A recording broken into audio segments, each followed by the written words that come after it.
Assalamualaikum warahmatullahi wabarakatuh. Perkenalkan, nama saya Nur Rahmat Hidayat dan teman saya Hilda Sandi Aulia. Kami mahasiswa semester 2 dari Universitas Islam Dr. K.H. Ejat Mutakin. Izinkan kami untuk memenuhi tugas dari mata kuliah pengantar ekonomi makro, pemaparan mengenai apa sih itu permintaan dan penawaran agregat. Begitu, mungkin di sini ada sebagian yang belum tahu ya apa itu permintaan dan penawaran, namun secara agregat itu atau secara luas. Presentasi ini dari kelompok 4, yaitu kami sendiri, dengan latar belakang dari masalah-masalah perekonomian yang sudah terjadi baik dalam negara atau dalam kehidupan sehari-hari atau yang pernah terjadi di kehidupan sendiri begitu. Kemudian apa sih itu permintaan agregat? Akan kami jelaskan sedikit ya, namun tidak terlalu spesifik, mohon maaf. Permintaan agregat adalah total permintaan barang dan jasa dalam suatu perekonomian pada tingkat harga tertentu dan dalam periode waktu tertentu. Permintaan agregat mencerminkan jumlah keseluruhan pengeluaran oleh sektor-sektor ekonomi seperti konsumsi rumah tangga, investasi oleh perusahaan, pengeluaran pemerintah, dan bisa jadi dari ekspor impor.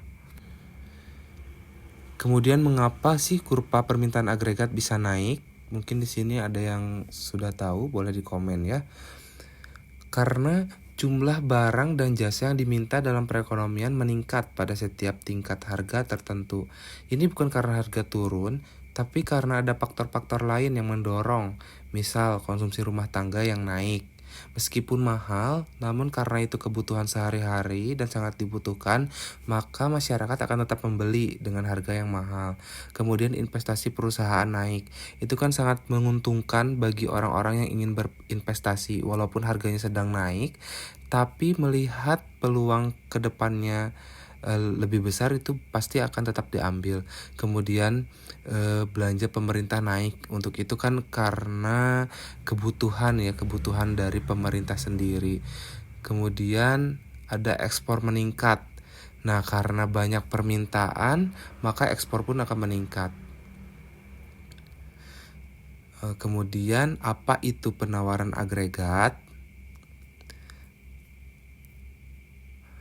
Penawaran agregat itu adalah jumlah total barang dan jasa yang bersedia dan mampu diproduksi oleh perusahaan-perusahaan dalam suatu perekonomian pada tingkat harga tertentu dan dalam jangka waktu tertentu. Penawaran agregat menunjukkan hubungan antara tingkat harga umum dan jumlah output nasional yang ditawarkan oleh produsen. Kemudian, apa itu kurva penawaran agregat? Sebenarnya masih sama sih ya seperti kurva permintaan agregat. Konsepnya masih sama. Kurva penawaran agregat adalah gambar grafik yang menunjukkan hubungan antara tingkat harga umum, jumlah output real yang ditawarkan oleh seluruh produsen gitu. Dua jenis kurva penawaran agregat. Yang pertama ada kurva penawaran agregat jangka pendek dan jangka panjang. Baik, selanjutnya akan saya jelaskan tentang kurva penawaran agregat. Apa sih kurva penawaran agregat itu? Mengapa kurva penawaran agregat bisa bergeser? Jadi, kurva bisa bergeser ke kanan atau yang kita sebut naik, atau ke kiri yang kita sebut turun, tergantung kondisi ekonomi. Yang pertama ada kurva AS bergeser ke kanan ya, atau yang kita sebut produksi naik. Yang pertama ada teknologi makin canggih, yang dimana kemajuan teknologi membuat proses produksi menjadi lebih efisien dan cepat. Contohnya penggunaan mesin otomatis di dalam perusahaan industri agar bisa mempercepat hasil produksi tanpa menambah jumlah pekerja. Yang kedua ada biaya bahan baku turun. Jika harga bahan baku seperti besi, bahan bakar menurun, produsen ini bisa memproduksi dengan biaya yang rendah. Ini dapat mendorong mereka untuk meningkatkan volume produksi karena keuntungan yang meningkat. Yang ketiga ada pajak yang diturunkan, di mana pemotongan pajak seperti pajak penghasilan badan atau PPh atau pajak pertambahan nilai atau kita sebut PPN bisa mengurangi beban biaya produksi. Dengan begitu, perusahaan punya lebih banyak modal untuk memperluas produksi. Yang keempat ada tenaga kerja lebih terampil, yang dimana pekerja yang punya skill yang tinggi dapat meningkatkan kualitas dan kuantitas produksi. Contohnya misalnya seperti pekerja yang bisa mengoperasikan mesin digital lebih cepat dan akurat dibandingkan tenaga kerja manual biasanya. Yang kedua, artinya produsen bisa produksi lebih banyak barang dan jasa. Yang kedua ada kurva AS bergerak ke kiri atau yang kita sebut produksi turun. Yang pertama ada harga bahan baku naik, misalnya BBM, yang dimana kenaikan harga bahan bakar minyak akan meningkatkan ongkos produksi dan transportasi. Akibatnya menyebabkan produsen bisa mengurangi jumlah produksi karena biaya semakin tinggi. Yang kedua ada terjadinya bencana alam seperti banjir, gempa, atau kebakaran hutan bisa merusak infrastruktur dan lahan produksi. Hal ini juga dapat mengganggu proses produksi, distribusi barang, dan menyebabkan penurunan output nasional. Yang ketiga ada pajak dinaikkan. Jadi kenaikan pajak itu membuat perusahaan harus membayar lebih banyak ke pemerintah. Hal ini juga dapat mengurangi dana untuk produksi atau investasi dan membuat produsen enggan memperluas kegiatan ekonomi. Yang keempat ada perang atau krisis pasokan, yaitu perang atau konflik geopolitik menyebabkan terganggunya rantai pasokan global. Contohnya dalam kehidupan sehari-hari yang kita ketahui, chip semikonduktor atau gandum dari Ukraina ini membuat produsen kesulitan mendapatkan bahan produksi sehingga produksi menurun drastis. Artinya produsen kurang mampu produksi, ekonomi jadi melambat. Baik, di dalam materi tentang permintaan dan penawaran agregat ini ada mengenai tentang fluktuasi. Apa itu fluktuasi? Apa saja fakta mengenai fluktuasi? Jadi, fluktuasi ekonomi adalah kondisi naik turunnya aktivitas ekonomi dalam suatu negara yang terjadi secara berkala namun tidak menentu. Fenomena ini menunjukkan ketidakstabilan output, pendapatan nasional, dan lapangan kerja. Jadi di dalam fluktuasi ekonomi ini ada beberapa faktor utama. Yang pertama itu tidak dapat diprediksi secara akurat karena dipengaruhi oleh banyak faktor internal dan eksternal. Yang dimana yang kita ketahui karena fluktuasi ini dipengaruhi oleh banyak hal, seperti yang kita ketahui itu harga minyak dunia. Yang kedua ada kebijakan pemerintah, cuaca ekstrim atau perang.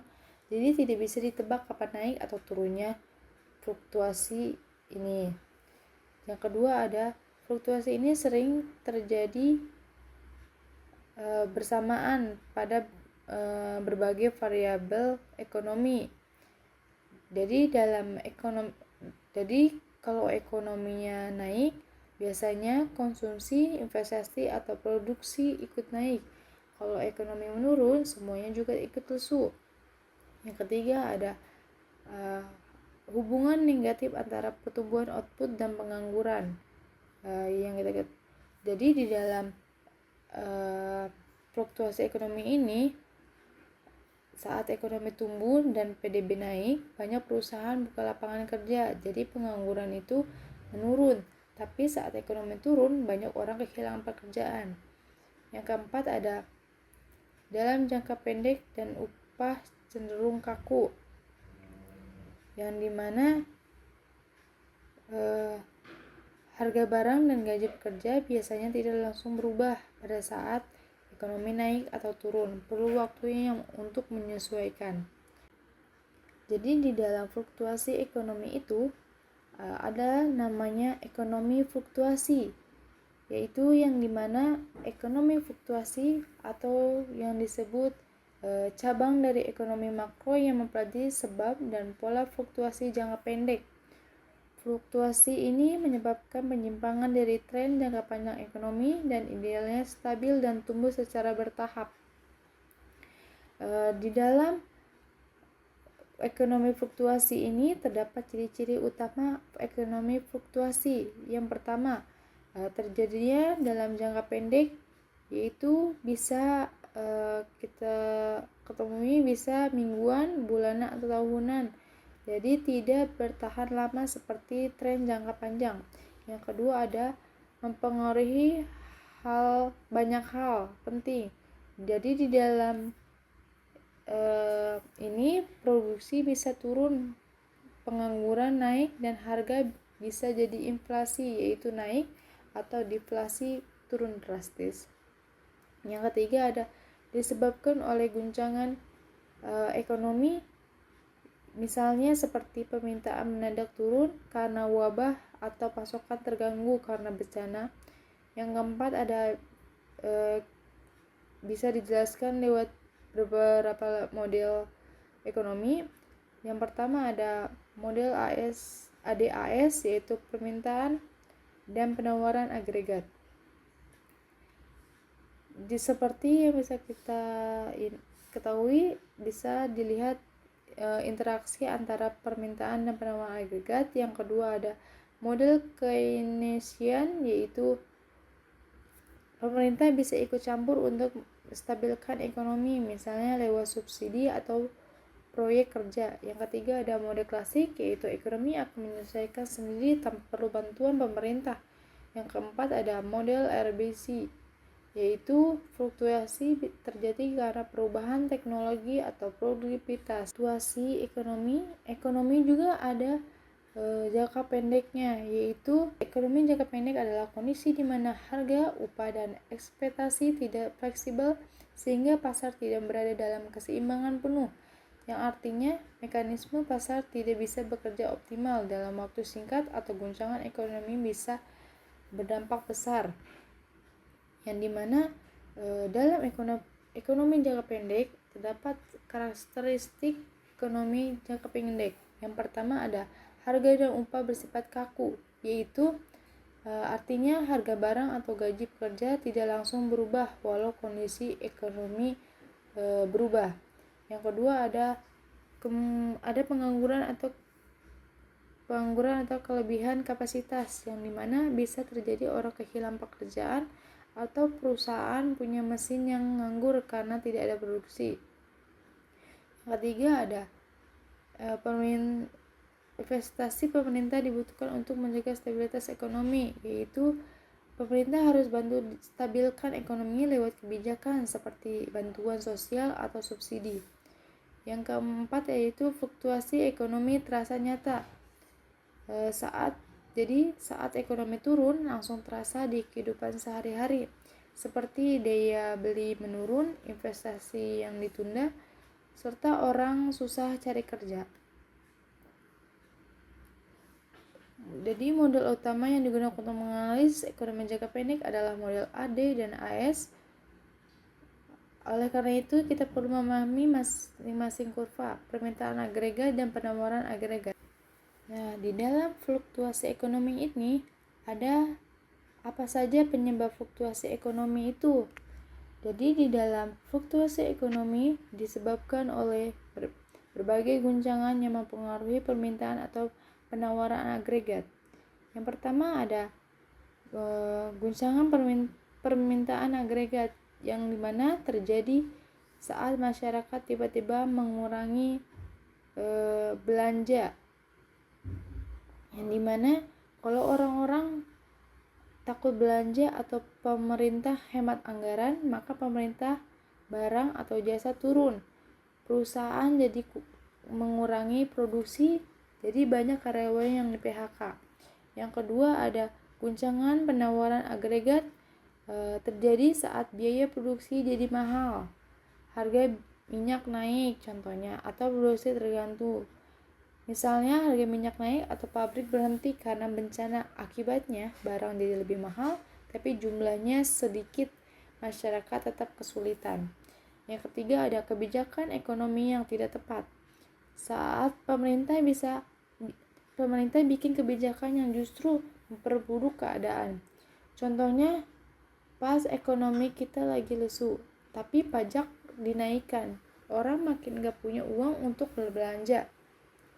Atau suku bunga terlalu rendah, bisa timbul gelembung ekonomi atau harga naik yang tidak wajar.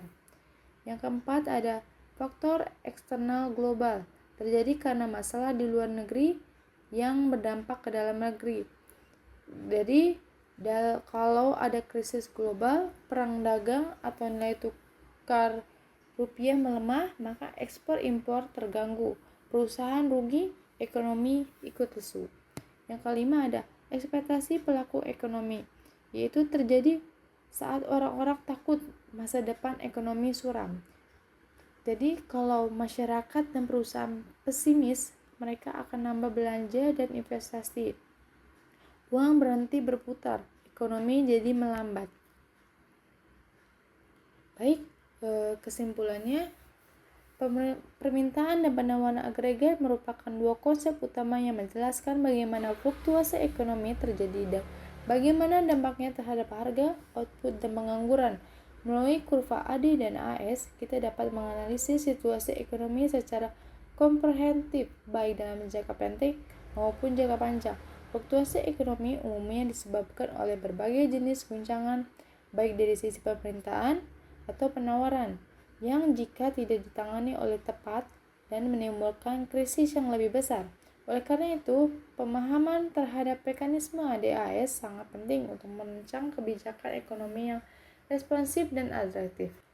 Baik, saran dalam materi ini, yang pertama ada bagi masyarakat dan akademisi, yaitu perlu memperdalam pemahaman tentang model ADAS sebagai alat analisis makroekonomi yang fundamental.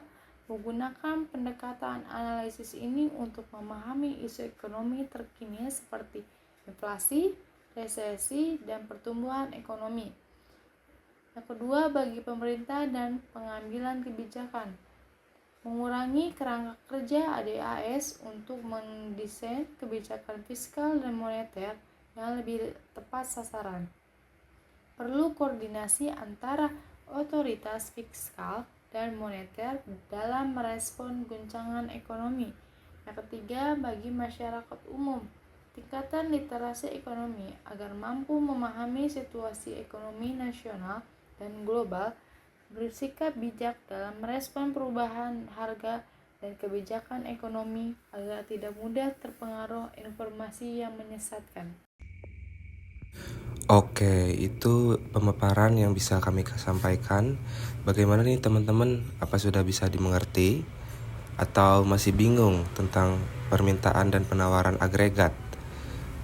Mungkin kita bisa bahas di lain kesempatan waktu. Hanya itu yang bisa kami paparkan. Kurang lebihnya mohon dimaafkan. Sekian dari kami. Wassalamualaikum warahmatullahi wabarakatuh. Semoga kalian sehat selalu. Jangan lupa follow dan share video ini agar ilmunya terus bertambah. See you.